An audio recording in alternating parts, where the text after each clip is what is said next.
Hello po mga ka-farmers, welcome back po sa ating channel.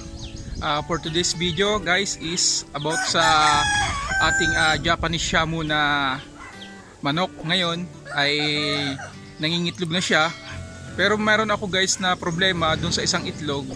Kasi 2 days na siya nangingitlog. Yung isa guys is nagkaroon ng crack. Siguro aksidente na nayapakan niya yung isang itlog kaya nagkaroon ng crack. Yun po yung katanungan ko sa mga nakakaalam po.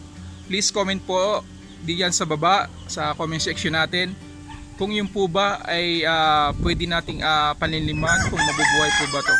First time ko po maka-encounter na mabasag ang itlog na to dahil po sa mabigat po itong ating manok na Japanese Shamu na to, babaeng manok natin.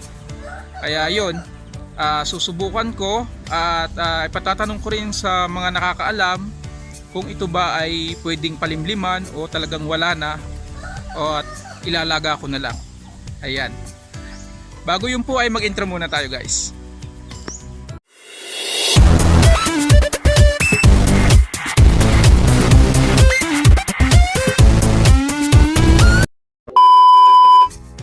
Ayan guys, at ito po yung Shamu na nangingitlog. Ayan. Ito po yung kanyang nagmimit sa kanya. Ito po yung ganador niya. Shamu rin po.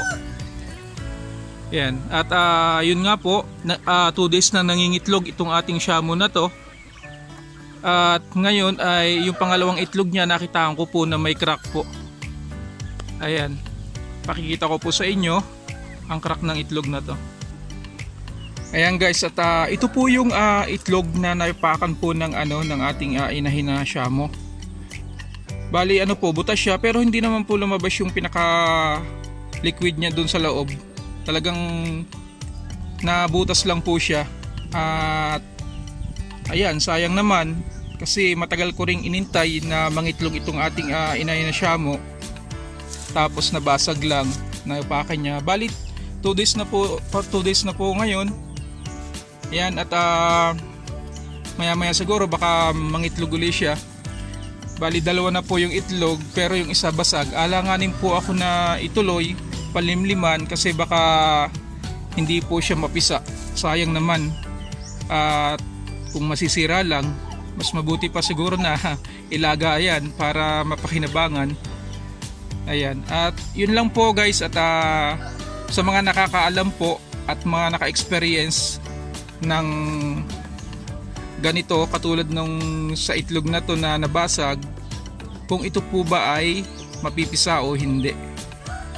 Ayan, yun lang guys, at salamat po sa inyong panonood at shout out po sa inyong lahat at mag-iingat po tayo kung saan man tayo naroon, and God bless po. Bye bye.